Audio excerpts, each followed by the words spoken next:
Hey everybody, how you doing? It's your buddy Bruce here, traveling with Bruce. Welcome to the big show here on Monday, November the 7th, 2022. It's good to see you all, folks. All of you folks here. Appreciate you popping in. Thanks for popping in from around the world for latest cruise ship news, travel news, and whatever else tickles your fancy. I'm going to throw a question at you guys. If you want to respond to this, I'd be curious. Do you recall This is for you folks now who've been cruising for a while. Do you recall how things have changed now in dining on cruise ships from when you first started cruising to what it's like today? What is better about today cruising versus, say, when you first started? Now, some of you may have only been cruising 5 or 6 years and it hasn't changed much, but some of you out there started cruising 30, 40 years ago and things have really, really changed. Talk to me about what you miss about the old days, what you wish they would bring back. Maybe tell me about what you like about cruising today versus the old days. Be curious to know what your thoughts are. Same thing about not just for food, but ship activities, the ship amenities, what you used to be able to do on cruise ships way back when versus now. I'd be curious to know all about that. Speaking from a personal experience, I can tell you that the first ocean liner that I was on, the first time I was on the ocean in a ship, was 1959 and 1962. In 1959, my mom and dad and my sister and I were on a ship going to Germany, over to Europe. My father was in the Canadian Armed Forces, and the entire group that he was with were being transferred to a NATO facility for 3 years. And we, the children, and my mom, we went with him, and we were in accommodation that the Canadian Army provided. So we were on a ship with a bunch of kids and a bunch of all the soldiers and their wives and their children. And over we went. And I remember the trip coming back, because the trip going over, I was 4, but the trip coming back, I was 7. And I remember certain things about the ocean liner that stood out to me. And I still remember 60 years later, I still remember. And one of the things that I remember was how active and how involved the cruise directors had to be on a personal level with the passengers back in those days, because there weren't rooms that the kids could go to play electronic video games. There weren't water slides on the 15th deck like we have today, with cartoon characters and activity coordinators for the splash areas. There was no such thing as a Disney kind of cruise atmosphere for children back then that you have now, where mom and dad can get on a Disney cruise with their kids, and after breakfast, the kids, off they go to their zones and their activities and everything you've signed them up for, and mom and dad can hang out by the pool and work on their tan and just read a book and relax. But back in my time, back in the 1962 cruise, I remember how hands-on the staff had to be to keep us entertained. I'm a 7-year-old with endless energy running around the ship with something wanting to do. And these folks had to find a way to help my parents burn off all this energy on board an ocean liner for a six night crossing. That was something else. Now, on the food side, I recall the food was spectacular. I remember my mom and dad talking about the quality of the dining experience on board the ship for decades after it was over. I mean, they would have friends over to their house on a Sunday for cake and coffee, and talk about whatever subject, and there might, one of the guests might point on the wall, my dad's living room wall, and say, "There's a picture of an ocean liner up there. What is that?" And then my mother and father would regale them of stories of crossing the ocean, and they had never been on an ocean liner, so they were very curious about what is it like. And the dinner would come up, the food, my God, the food, and how the dinners were prepared on board by expert chefs, and the food, the presentation was spectacular. The service was above and beyond top notch, with your waiters and your busboys, the captain of the dining table, the linen tablecloth, the silverware, the china. I mean, it was all state of the art.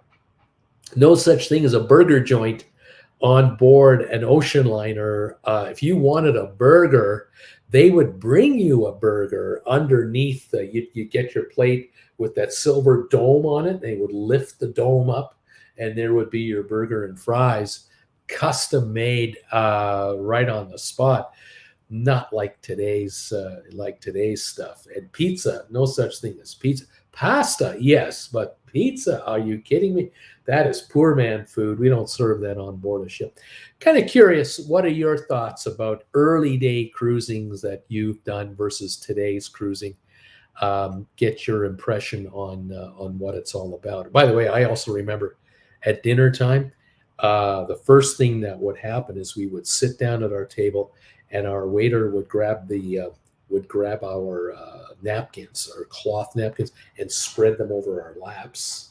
And I was trained by my mom and dad, let the waiter do that for you. And so, oh yes, here comes that. And then shortly thereafter, before you even order dinner, here comes a basket full of hot buns out of the oven. You could smell the freshly baked buns that were arriving at your table, and the butter that was in a silver dish with ice cubes in the bottom, and all of these swirls, these round swirls of butter on top. And my dad loved to have a bun, a warm dinner roll, before his soup or any entree. He just loved to chomp on a dinner roll, and I was the same. So he and I would look over the bun basket together, and I'd point at one, and he'd grab that for me with his meaty, massive hands. I remember he'd break the bun open, and you could see the steam coming off the bun. And then we put the butter on the dish, and I would then put the butter on my half of the bun and this half, and it would melt in there. Oh my gosh. I was 7 years old. I still remember this. And if I go to a fancy higher end restaurant and they bring me a basket of warmed buns and the butter, it just takes me back to this moment in time. Such a memory, such a memory. Welcome all to the TWB Big Show here. It's great to have you. Hope you can hit the thumbs up button for us and help us on our way as we try to build our thumbs up amount. We have 25 thumbs ups going already. We thank you very much for that. It's very appreciated. If you can find the thumbs up button, please hit it. Let me know, what temperature are you guys faced with out there? What is what's your weather like? Are you into winter now? What's the price of gas where you live? My gosh, how is it? I can tell you here, let me show you what we got. First of all, Calgary right now, it's 3 degrees Fahrenheit. 3 Fahrenheit, not Celsius. Fahrenheit. So that's cold. We're going down to -6 tonight. We have a heavy snowfall warning going on. And let me show you, this was an hour ago, just outside the house here that we're looking after. Look at the front here. This is the front door here, right here, and that's the front landing. And you can just see the snow there. I shoveled that last night. It's covered in 3 more inches. We've got over a foot. Here's another angle of how the shrubs are covered, the trees are covered, and these cars out here. Oh my gosh. It's just a mess. Here we are right here. You can see the street, this little tiny street. The one car right in front of us here hasn't moved for 2 days. It's covered in snow. My car's covered in snow in the driveway, and the street is pure white. The garbage cans are even covered out there. We are just in it. we're going to get snow all night tonight into the morning tomorrow. So it's just going to keep coming. No meltage anywhere, not any whatsoever going on around here. So what's it like where you are? Welcome. Janice Gregory is here. I'm the number one thumbs up of the day, and it's 73 Fahrenheit. Gas is 336, waiting for another storm right now. Hello from Daytona Beach, Florida. It's a warm rain. Kelly Haston, happy Monday, ready for the big show and to hear some great deals. Rocky, number two thumbs ups. The temperature in Chesapeake, coastal Virginia has been 80s for the last 3 days, but going down to the high 50s tomorrow. Gas is as low as $3.35 a gallon to $3.55 within a half a mile a year. Annie Mon, number three from Sydney, Australia. Lots of cruise ships visiting our harbor these days. Annie, nice weather in New South Wales for cruising at 25 Celsius or 77 Fahrenheit. Very nice. Shady Hill Homestead. Hey, Bruce and everybody. Ms. M is here. Hello, Bruce. From cold and windy Maple Ridge, gas is $1.77 a liter Canadian. We're here in Calgary at about $1.54, $1.50-ish a liter in Canadian money. You need 3.7 liters to get a US gallon together. So that's around $5.50 Canadian for a US gallon. Convert that to American money, about $4 US for a gallon, approximately. Sharon, hi, Bruce. Long time no see. I am number five thumbs up. We had a crazy mild day in central New Jersey, high 70s, but tomorrow we'll be back to reality. Seasonal, much cooler. Donnell from Cork, Ireland, number six thumbs ups. Thumbs ups. Thank you, my friend. Welcome. James Steele, hello from Ottawa. Bruce, welcome. James. Kelly, Aston, Donald, hey there. How you doing? Jeannie is here. Jeannie Lavinghouse. Hello again, Bruce, to all the TWBers here. Bill and Jeannie are here for the big show from East Tennessee. Pete Hoskins, hi there. Annie Mom, also at Sydney here. Janice Gregory, Little Shrimp and Everything Midnight Buffet. Remember the Little Shrimp and the Midnight Buffet? Do you remember how special that was on cruise ships way back when? We're talking now 80s and 70s and 90s, where they would set up a special midnight buffet in the main dining room. They would put tables down the middle of the main dining room, and you would just go down there with a plate and help yourself. Oh, not everybody came out because a lot of people were in bed already, but they had the good stuff out there for shrimp and all. Oh, my. Kate PM, greetings, everybody. On my last couple of cruises, we made our dinner reservations at the times we wanted. In the past, we had the early or late seatings, which made it hard to catch a show. Good point. I know that for my mother and father, they loved the ocean liner because same thing. There was the early seating and the late seating times. And we had the early seating times because my parents would bring myself and my sister in for dinner. So being that I was 7 and my sister was 5, we had the early assignment. And for my parents, they didn't mind this because what they were doing is we would eat at about 5:15. We'd be done by 6 o'clock.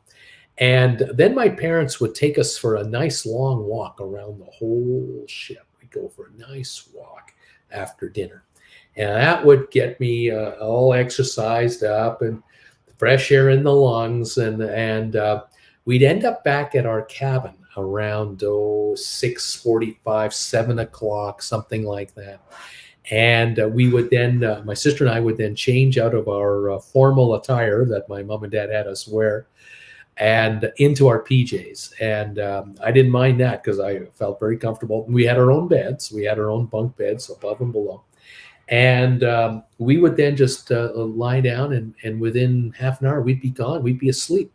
My parents, in the meantime, would not change out of their formal wear. My father had a suit, tie and jacket on every night. My mother always had a nice dress on, and they were always decked out to the nines because once they left us in our cabin sleeping, they went down to the showroom where the orchestra was playing, the live band on board the ship, and they had the dance floor, and then they had the tables all around, and every night for 6 nights, the parents of these army brats were hanging out down in the band room, in the orchestra room, in that dance hall, smoking cigarettes and drinking booze and telling stories and dancing with each other's wives and having a wonderful, wonderful time, knowing that this is going to end in 6 days when we get to the Canadian coastline. We're back in the army now, and it's all over.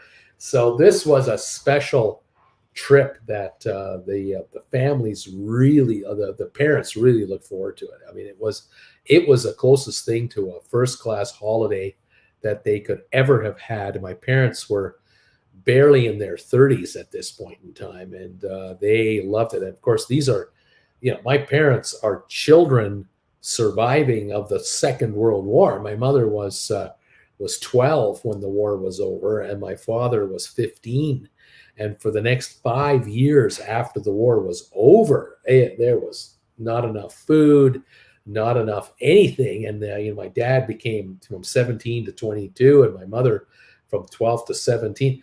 I mean, they had nothing. They were broke. They were hungry. They to think about going out dancing and being able to smoke a cigarette and have a drink. Are you kidding me? I couldn't afford that. So this in their late 20s and early 30s was such a reward. I mean, it was such a payoff for them. They made the most of it, as did all the rest that were there. It was pretty cool, mean stuff. That fantastic. And thank you all. Annie Mon, hi Pete, James Steele. I miss the more formal aspect of cruising. It has become a little too casual. I enjoyed getting dressed up. This is the thing with my mom and dad. Every night, dressed to the nines. My mother put on her Chanel No. 5 perfume. I mean, she was she looked like $1 million every night. And then during the day, the kids were on their best behavior. We were read the riot act, maybe only once in our case, but I saw kids getting read the riot act often. There was no running around like your head cut off or anything like that. Not like what we see sometimes today, where children are unaccompanied, no idea where their parents are, and they're all over the ship.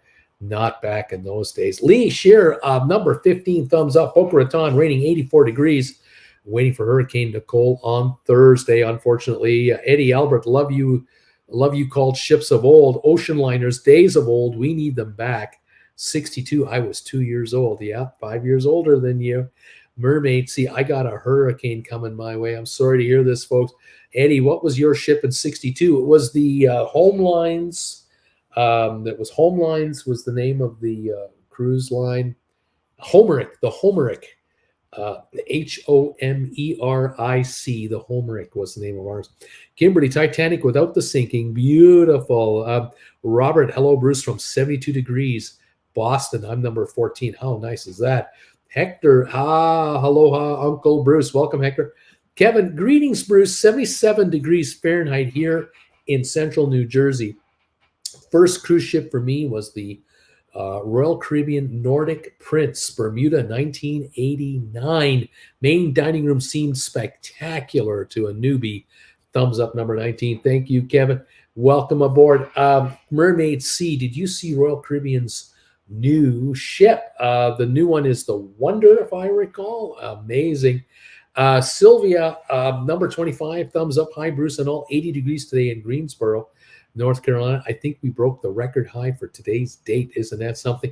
Sharon, number 25, thumbs ups. You got 25 in, 75 to go, and you got 100 thumbs ups. Keep them coming, folks. Thank you for these thumbs ups. I really appreciate it. Eddie, 2003 was my first cruise on Holland America on the Volendam. It looked old with lots of wood. Now it's all modern. Kimberly is here. Hi, Kimberly. That is why Cunard is so impressive. One of the first ships to assist and rescue passengers when the sinking happened, and in that grandness, and cruise liners are still around and sailing. And Kevin, first night, waiter pours about 4 ounces of dressing on my salad. Second night, I ask for just a little. He pours 2 ounces. Third night, I grab the ladle and do it myself. He doesn't complain. Kurt Brunson.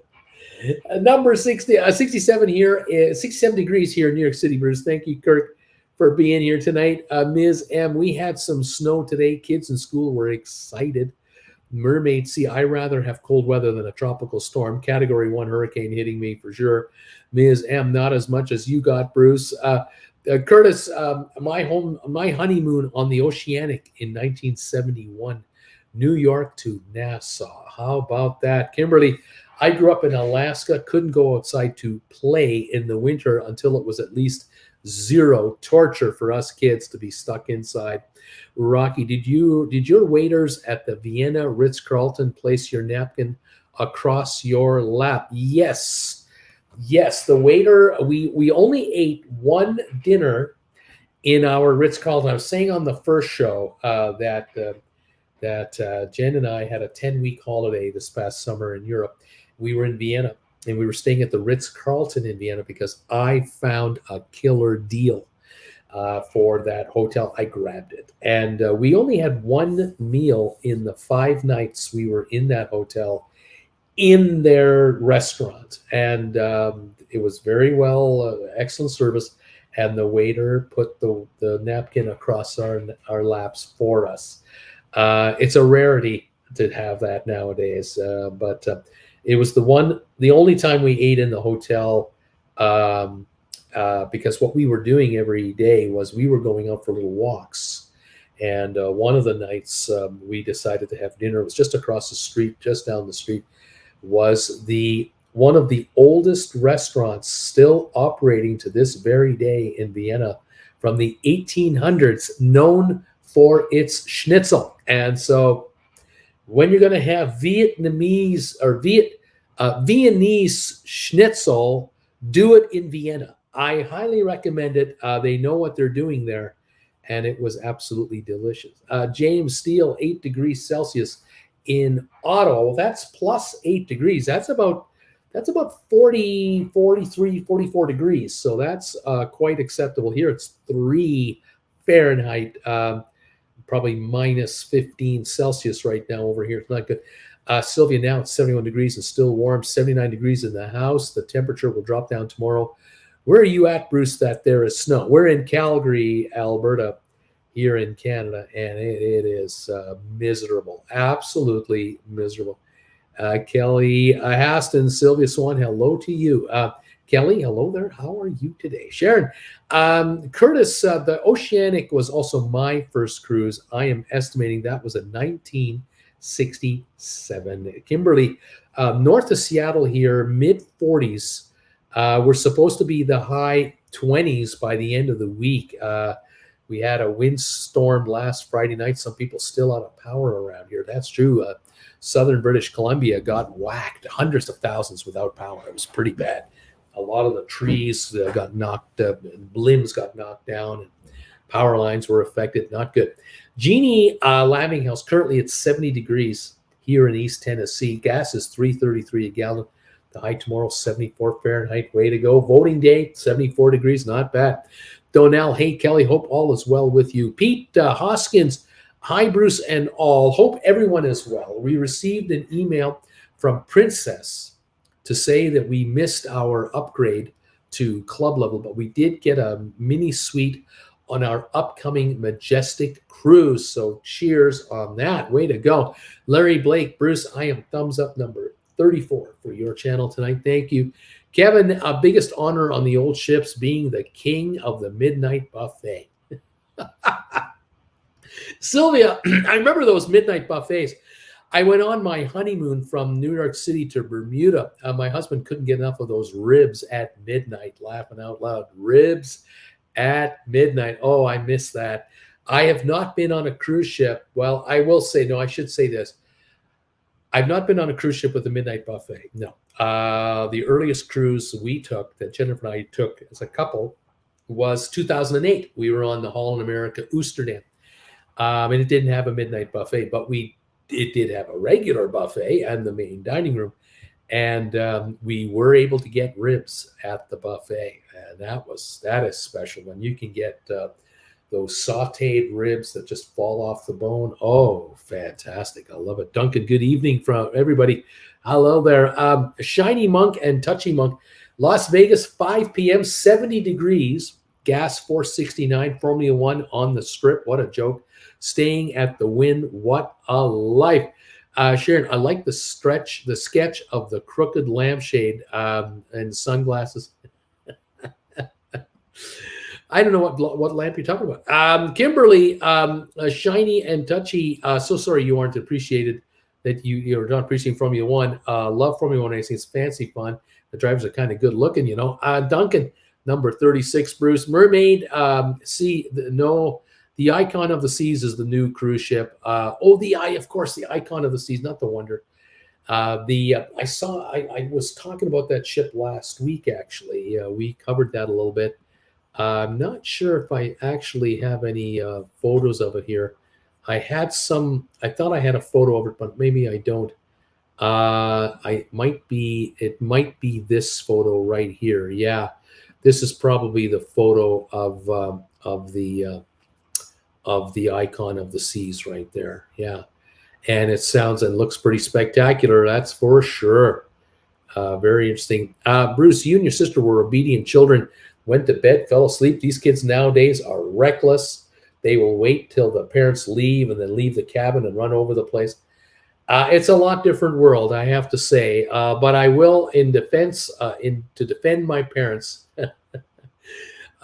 they absolutely kept us incredibly engaged during the daytime. We were, of course, well fed, but there were so many things we could do on the ship during the daytime. We had so many activities. I remember one particular day. There was one particular day going across the Atlantic. It was miserable outside. It was so miserable that we didn't even go for a walk on the deck outside. And this could have been a real problem for, the 1,400 passengers with I don't know how many children. Were there 100 or 200 kids, maybe more, because all the military families coming back to Canada, there must have been maybe 100 families. So there could have been 200 kids. Who knows? What are you going to do with these kids? You got to keep us entertained. So what they did was they set up the main dining room, and this was quite common in those days, that the main dining room was constantly changing during the day. They would go from a breakfast session to an activity center, to a lunch session, to an activity center, to a dinner section, get ready for breakfast the next day. And so we were in one particular part of the ship. It could have well been more than where my parents were dancing every night. And they set up the big horse race. And they still do this on some cruise ships on occasion, where they lay out this, I'm not sure how they did it, but it might have been painted on the floor, sort of a track with lanes, 6 lanes going all the way around the room. And they would have these big dice that would be like 6 inches in diameter, like 6 inches by 6 inches by 6 inches. And they'd have like 5 of them or 4 of them, and they'd put them in a bucket. And they would get one child at a time to come to the middle of the floor and shake the bucket and spill the dice onto the dance floor. And whatever numbers popped up, there were 6 horses, and all the children were divvied up into teams. And so you'd have team number 1 and team number 2 and 3 and 4, and each team was represented by a horse. And the horses would be set up. These horses were 2 feet tall, and they'd be set up on the starting line in each of their lanes. And when the dice were rolled, the announcer would announce the numbers. If there was like 2 number 2s, the number 2 horse would move up 2 places. And if there was a number 1, the horse number 1 would move up a spot. Number 5 would move up a spot. And each roll, it would change. And of course, if you got 4 dice all came up with the same number, the one horse could move up 4 spaces while the room would get all excited because they had prizes handed out for the first 3 horses finishing the race.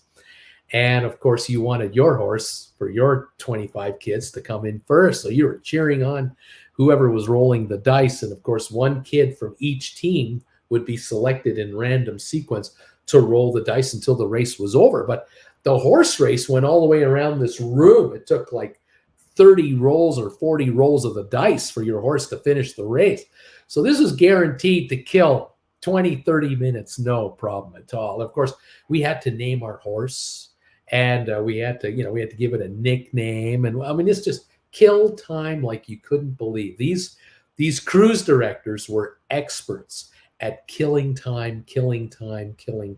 And moms and dads, but mainly the moms, were in the room with the kids to watch all this nonsense, and they were having a laugh riot, and they were being served by the waiters coffee and tea and whatever you wanted. And so the moms were happy to be there. The kids were thrilled to be there. And the entire atmosphere in the room was just building and building and building as the race got closer and closer to finish. And I think it was even a steeplechase race where the horse had to jump over the steeple. And it was just so much fun. And I just remember, as a 7-year-old, this is coming back to me, all coming back to me on this ocean liner cruise. It's just not the same anymore. But then again, what can I say? Things have changed. First cruise was on, Robert is saying, first cruise was on the Norwegian Dawn in 2008, Boston to Bermuda. Eddie, Charlotte was 80 today, gas around 329. Our waiters in Lumia on Celebrity were always lay our napkins, very nice, across our lap. Kimberly, Ritz-Carlton, wow, I accidentally walked on the grounds of the Ritz in Maui. Felt like I was going to get in trouble. Eddie, how is Jen doing with the hip and all the issues? She's doing fine. We're very much looking forward to getting her looked after. It's all coming together. Kimberly, seeing all the people with warm weather and lower gas prices. I do love my state I live in, though, but dang, sometimes I want to move. Duncan, I remember the days you had to rent a tux. You had to rent a tuxedo on a cruise for elegant night. That's right. You could do it on board the ship, or you could rent a tux in your hometown and take it with you for the week and bring it back. Yeah, those are the days. Kimberly, how is Miss Jen? I've missed the last few lives. She's doing much better, and we are eagerly waiting to head south in December to Palm Desert. We're going to get her looked after. It's going to be great. Kimberly, the newer Royal Caribbean ships, why even leave the port? Jeff, Kevin, Who Killed the King of the Midnight Buffet, book title. Kimberly, so funny. Parents would have Child Protective Services called against them now, leaving your kids asleep in the cabin. Oh my, how life has changed. Of course, in those days, that was the norm. We're all on the ship together. If something's going to happen on the ship, you go back to your cabin and take care of whatever you got to do. But it was great. I found that for me, I had an active day. We would be up first thing in the morning, and we would be getting dressed and going right down to the breakfast room, because our breakfast was about 8 in the morning. And, by 9 we're fed, and every breakfast was a feast. I mean, what would you like? Would you like waffles? Would you like pancakes every day? Would you like scrambled eggs, fried eggs, boiled egg, bacon, sausage, ham, toast, bagel? What do you want for breakfast? Cereal, fruit? I mean, they brought anything and everything. It was just absolutely wonderful. So, I mean, it was just like being fed by like royalty. It was absolutely so nice. Then to be, running around the ship during the morning with, my mom and dad, we'd go and play shuffleboard up top, or whatever we're doing, and then the afternoon activities, lunch, and maybe a nap in the afternoon, and then get ready for dinner time, and that would be the big fancy night deal. And of course, if they had turkey with gravy, I'd get turkey and gravy. Put that kid to sleep, Tryptophan. Oh my gosh. Jeff, video killed the radio star in response to your midnight buffet comment. Oh my gosh. Sylvia, Kimberly, the darn kids would call Child Protective Services on the parents. Ruthless kids, laughing out loud. Chantel, this is so funny because the horse dice game you were describing is actually a game they play here in the senior homes, and the wood, the horses are made of wood. They still play for the seniors because the seniors remember those games on the ocean liners when they were kids. How about that? And Dice says, Chantal, Kimberly, another Cunard bonus, rented tuxes, and you could have pro dancers dance with you. Dreamy. Louise, the Love Boat is back on my TV. I do miss Jerry. He is gone.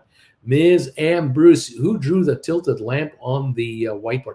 I have no idea what you're talking about. I don't know if there's a whiteboard here. I don't. No, there's no whiteboard here. There's no lamp.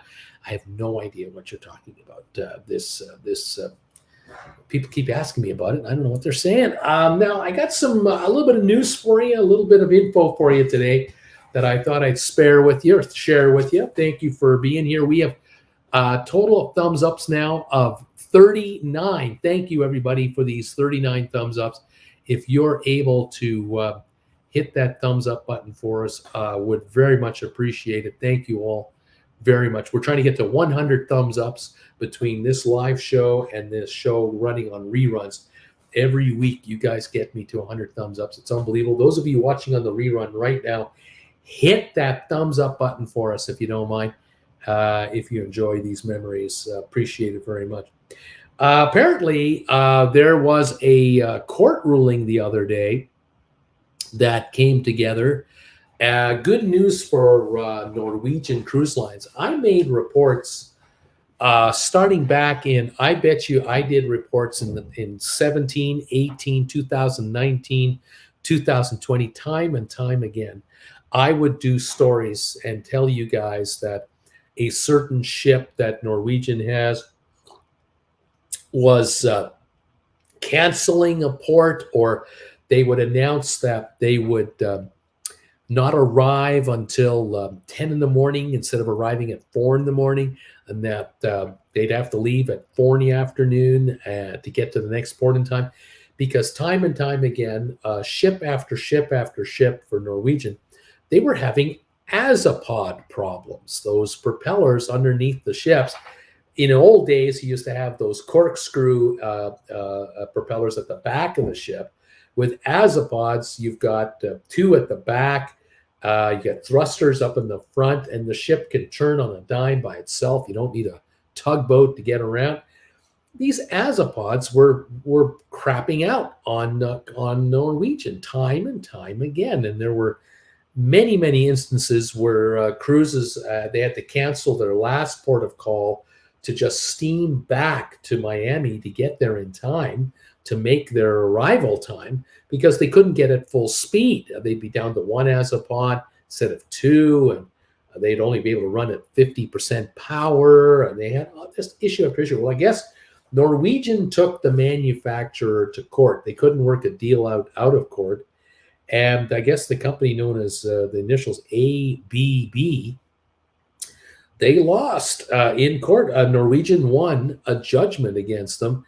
The jury awarded the company $159 million. Now, I got to think that Norwegian is out even more than that. I can't imagine that they didn't lose more money than $159 million, because there were reports that I was making back in the day where they would say, we're not going to stop at Saint Martin, or we're not going to stop at Cozumel, or wherever the ship was going. And they would cut out stops. Well, you know what that meant. There might have been 1,000 people on board that ship that had pre-purchased onshore activities, whether they were zip line rides or whether they were, excursions to a beach or what have you. And I bet you that in many cases, the cruise line would have lost $1 million in revenue from having to refund all those passengers all that money from the failed excursions. You can imagine the Cayman Islands. If you can't stop in the Cayman Islands for a day, you have excursions to Stingray City. You've got excursions to the Turtle Farm. You've got excursions to Hell. You've got all kinds of drives to the east end of the island. I mean, there's all kinds of places to, and I would imagine that out of 2,000 passengers, at least 1,000 would have booked something through the cruise line, and it would have been $100 a person. I mean, it's $100,000 that's gone, and the commissions to the cruise line $75,000, $50,000 gone, just evaporated. And now these folks are staying on board a ship, and then the cruise line is handing out credits, $50 credit, $100 credit, onboard spending credit, which these folks would use against the gratuities, or they would use it towards buying some booze on board the ship or whatever they were doing. Well, this cost the cruise line net profits, tons of money. So you got a 1,000 passengers not taking an excursion, and now all 2,000 or all 1,000 cabins, everybody gets $100 credit. There's 100,000 more. You multiply that by ship after ship after ship, week after week, month after month. I don't know if the 159 is going to cut it after all their legal bills and whatnot.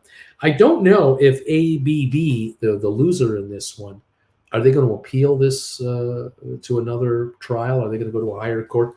This could go for years yet. So I don't know. It's obviously an unfortunate thing. Another thing I wanted to mention about food on board cruise ships, while I'm testing you guys and your memories here about the memories you have about cruises. I read today that, and this announcement might be a few days old, but Tyra Banks. Now, I think Tyra Banks is a supermodel. Is that what she was in her prime time? Maybe she's still a model to this day, for all I know. She has she has partnered up with an ice cream company to make Tyra Banks ice cream. Now, this is not all that unusual, as many of you know nowadays. The world is driven by celebrity marketing, and so you get celebrities that put their names to various products to promote them. Well, Tyra Banks has come up with some kind of a gourmet ice cream brand, and they've signed a deal to put their ice cream on Princess cruise ships. Now, being old school that I am, again, from the ocean liner days and then starting in '08 and so on, I mean, I remember back in 2008 being on the Holland America Oosterdam with my wife and another couple, a husband and wife that are dear friends of ours. I remember at the dinner table, we'd have our meal, and then it would be time for dessert. And being on a cruise, you might as well have dessert. Well, I love having a nice bowl of ice cream, like vanilla ice cream with that chocolate fudge sauce on top to melt it and all that. I just love that. And I mentioned this to my waiter. I said, "Do you have? Can you deliver a dessert to me that's a vanilla ice cream with hot fudge sauce on it?" And he said, "Oh, yes, sir. Would you like the sauce in a container on the side?" I said, "I'd love that. I would love that." I said, "Oh, very good." So when he arrived with my dessert, here was a bowl of vanilla ice cream, and here was this silver-plated little miniature pot full of hot fudge sauce. And I'm pouring this over at my leisure, just the way I want it, just where I want it. And what I find is that when you order a chocolate sundae, sometimes you get too much sauce, sometimes you don't get enough, sometimes it's cold, the ice cream's cold and the sauce is cold, sometimes it's warm. Here, the sauce was hot, it was very warm, and it just poured. Delicious. And I thought, you know what? I don't care what celebrity name you put on this. This is as good as it gets. Now, I could have ordered a banana split from this guy. I could have ordered a strawberry, chocolate, vanilla combination bowl of ice cream. I could have ordered it with a bowl of fruit. I could have had it with butterscotch topping. I mean, it went on and on.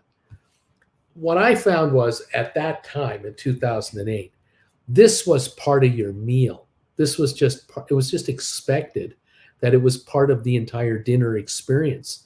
You didn't pay extra for this. There was no surcharge to have a dessert. It was on the menu. The entire menu you were given, a couple of pages long, had no prices on anything, even in '08. No extra charge in the main dining room. And if you wanted a New York sirloin steak, no problem at all. You wanted fettuccine, you wanted clams, lobster.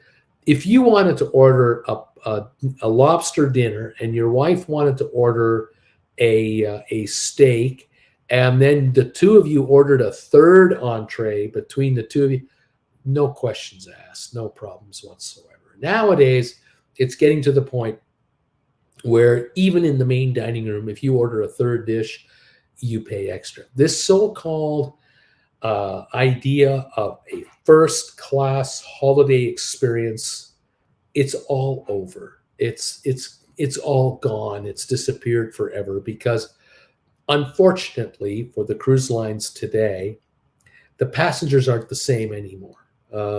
The passengers that went on cruise ships in the 50s and 60s and 70s and 80s were formerly once ocean liner passengers. And if you operated the White Star Line in the 40s or the 50s or the 60s, if you operated an ocean line company, your reputation was on the line every time dinner was served in the evening.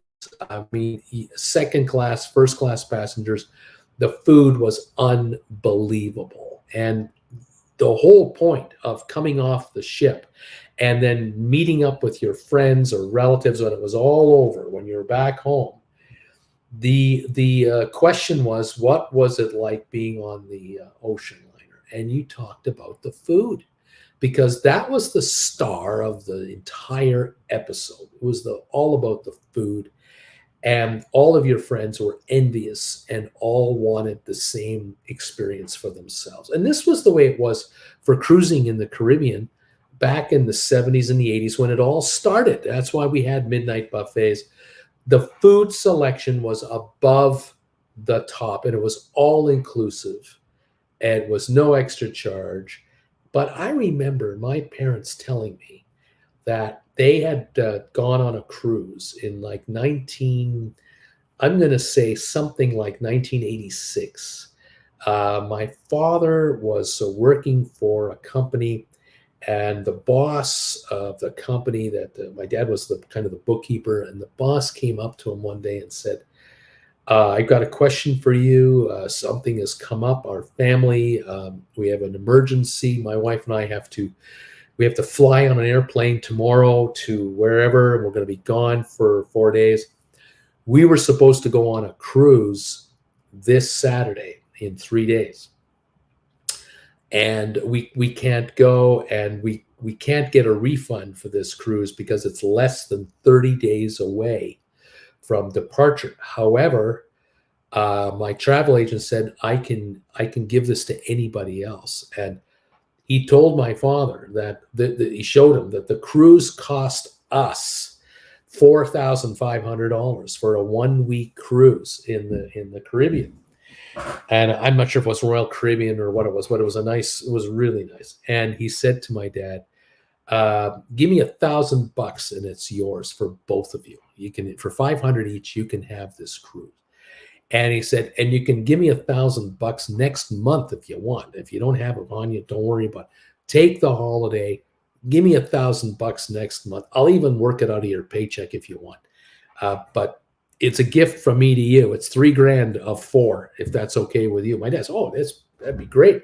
We're happy to take it. We can write him a check right away. So here you go. Then he called my mother and he said, guess where we're going? Oh, what are we doing?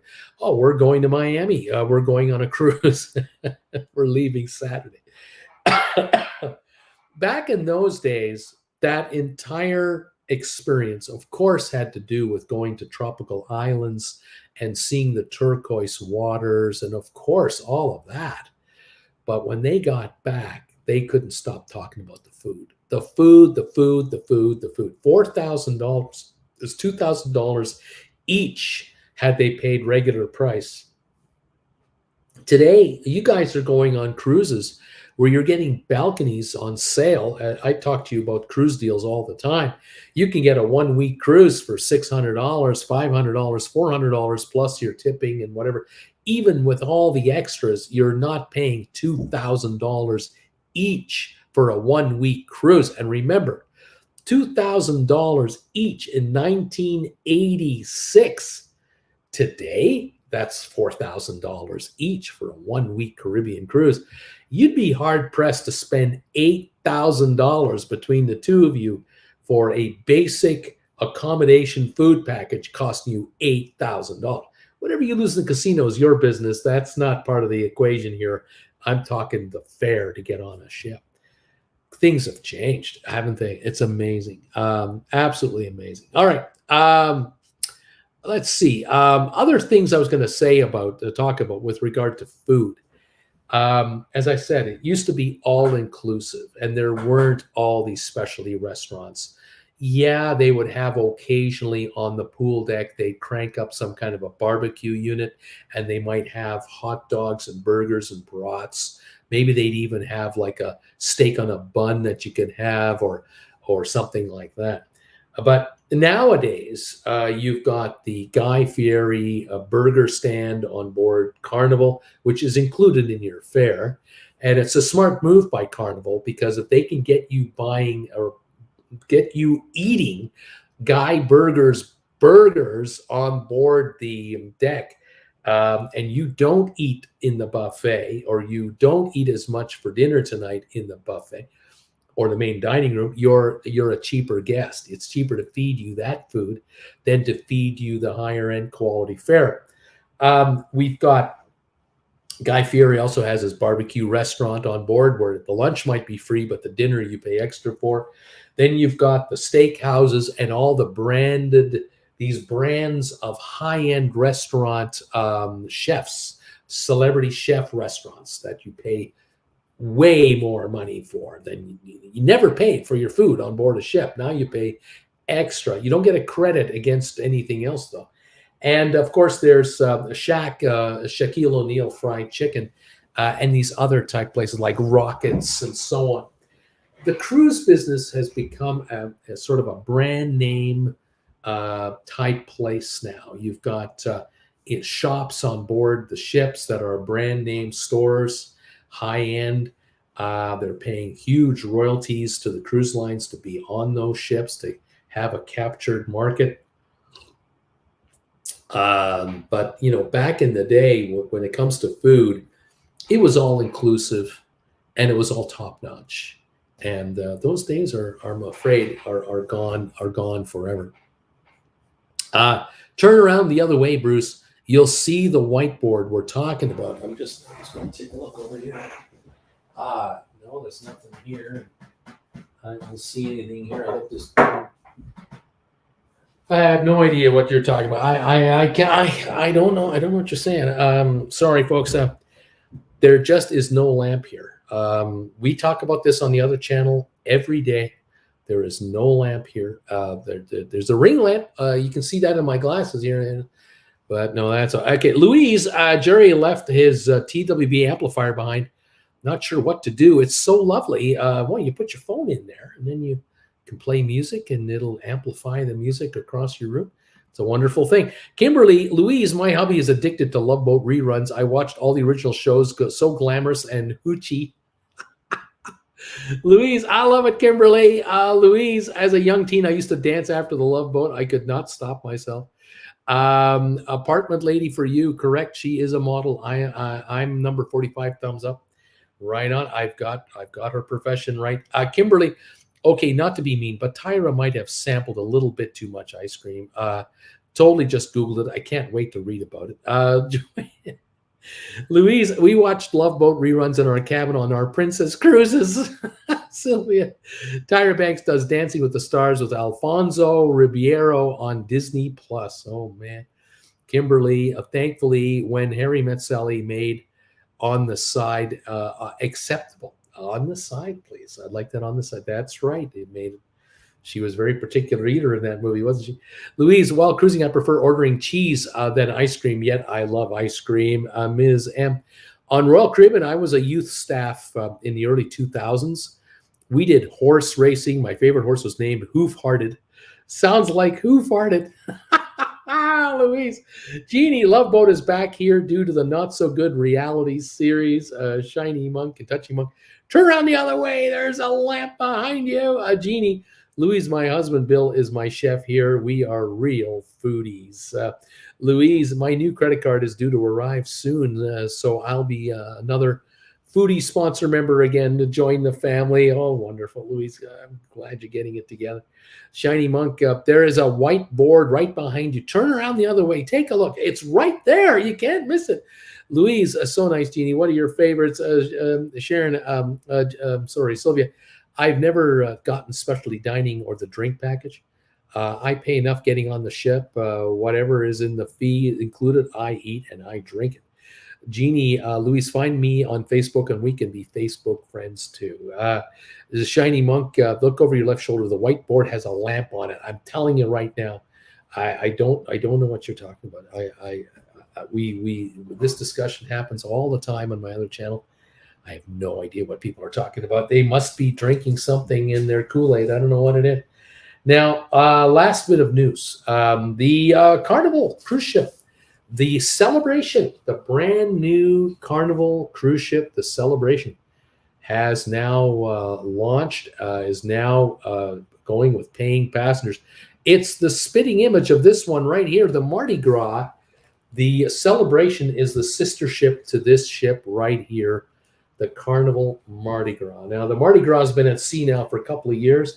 Celebration is just heading to New York. And if you're looking to go on a cruise on this ship, it's going to be sailing in and out of Miami. And by January to March of this year, just a few months from now, you'll be able to get an inside room for a 1-week cruise for about the $500 level. You could probably get an ocean view for between $600 and $700. If you want one of those balcony rooms that you see on the side there, you can probably get a balcony. Most of them are available between $600 and $800 a person for each week. And if you want a suite, so of course that's the upper levels up there, and now you're talking $1,400 to $2,200 per person per week. These are big ships. They are Carnival's largest ships. The two of them are 35% larger than the next largest Carnival ship, the Panorama. The ship comes in at 180,000 gross tons, 1,130 feet long, 137 feet wide, 6,630 passengers, and 1,735 crew members. So you add the crew members to the passenger numbers, and you're at 8,400 people on board one of these monsters. Now, I have heard, and I mentioned last week on this show, how cruise lines right now are selling out their ships to the highest level possible. They are going for more than 100% occupancy. In some cases, they're going for 135% occupancy. It's just stunning how far this is going. Now, it's easier to take, a ship, something like any of these kinds of ships here, like a Disney ship or these the MSC ship. These ships, you can easily get to 110, 120% occupancy, no trouble at all. And when I talk about that kind of level of occupancy, looking at there's a Celebrity ship there.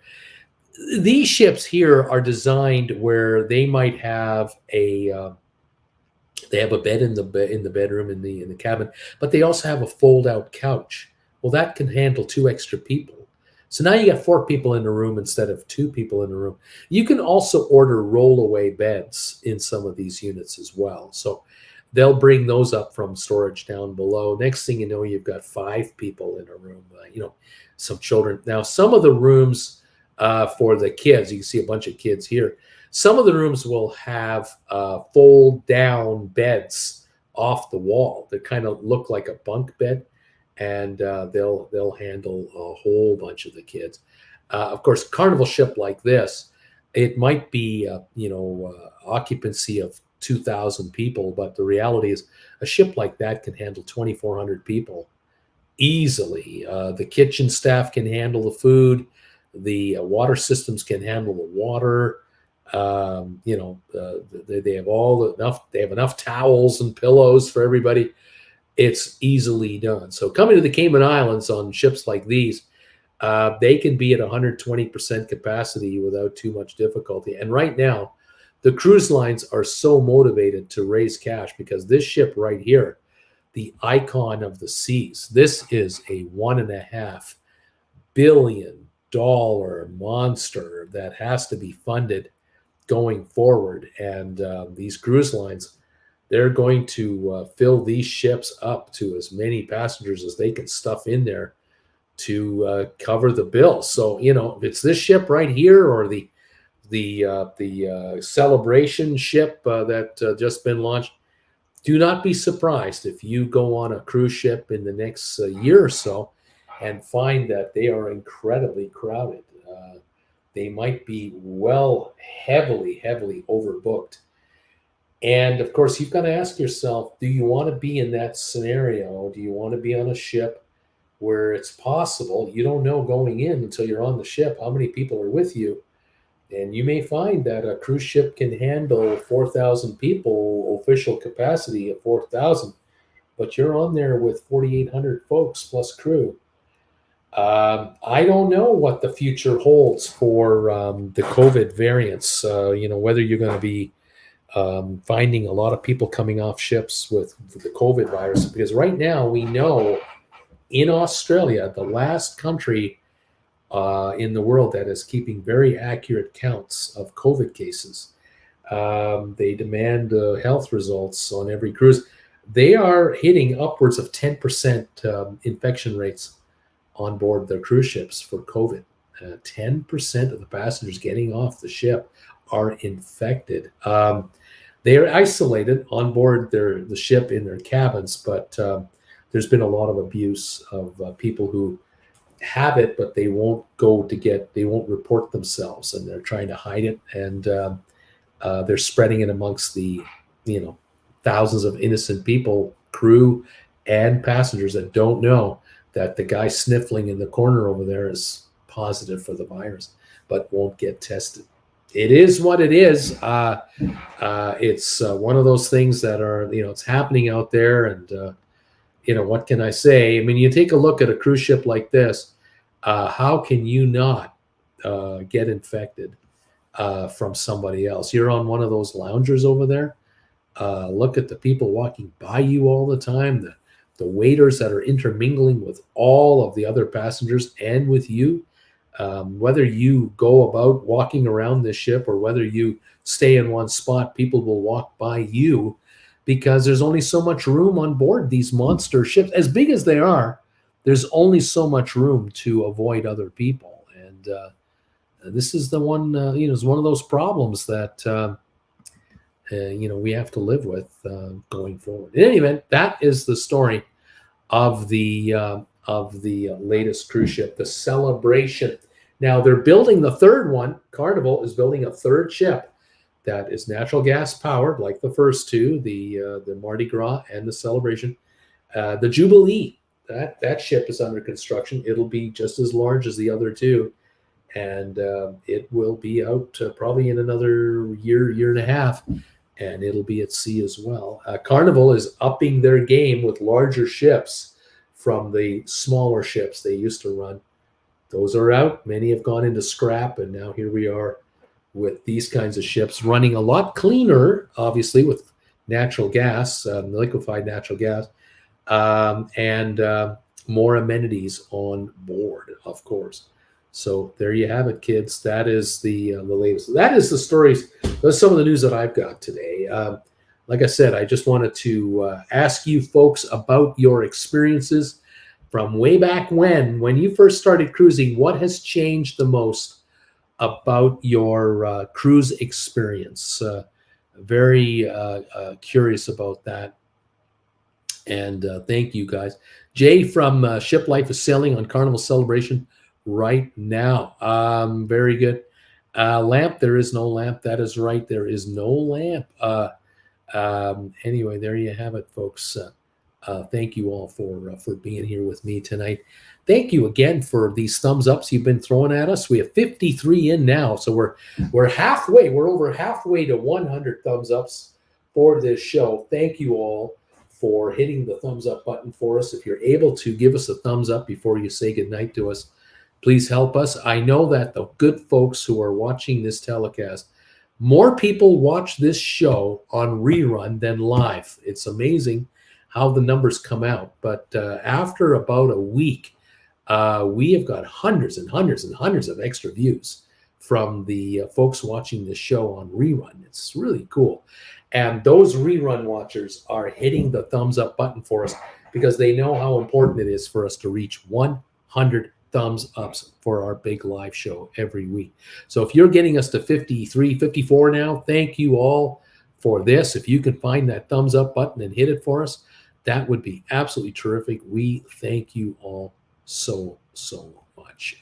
Comment here about yesteryear. Connie, I miss the luxury of cruise ships from before, and I miss the captain's dinner. Yeah, I miss one of the little things I miss is not necessarily wearing a tuxedo, but wearing a jacket, wearing just a suit jacket with maybe a polo shirt and some nice slacks. Just a little nicer, just a little nicer, because you're honoring the effort that the cruise line has put into maintaining this beautiful vessel, especially these Holland America ships. They're absolutely gorgeous with the highly polished wood and everything. Oh, and the lovely seats. I do respect that. Let's see. Thanks again, Bruce, from Pete Hoskins. See you next week. Cheers from Sydney. Thank you, everybody from down under. You guys watching me all the time. So appreciate that. Fantastic. Good luck finding your mail before you head south. Thank you, Kevin. We're still on the prowl for our mail. We've had issues. Disappearing mailbox vendors. Oh my gosh. Never a dull moment in this land in which we live. Anyway, have a great week, everybody. Take care of yourselves. Stay healthy. And Louise, I love reading your books, Kevin. We just love them. Take good care of yourselves. Don't get sick on me, and be on your best behavior. And make sure when you see someone that you're a family member, give them an extra long hug. You never know when it's the last one. Whether you're the old one or you're the young one, it doesn't matter. You never know. Jeannie, thank you. Goodbye for now. Thank you so much. Sharon, have a good night yourself. Thank you guys so much for being part of the channel tonight. Very much appreciated. 57 thumbs up. So we're going for 60 here. This is great stuff. My folks on rerun only have to come up with 43 thumbs up, so we've got 100. You got to love that. Okay, everybody, have a wonderful evening and a great week. We'll see you next week. Same time, same channel. Don't miss it. Duncan, take care. Nikki, you take care too, folks. Good luck to you, Floridians, regarding this hurricane. Hopefully it won't be a bad one like the last one. And we'll be praying for you. We'll see you all, hopefully, next Monday night. We'll be back again. Okay, everybody, good night from Calgary, where it's snowing out. Take it easy, everybody. We'll talk to you next week.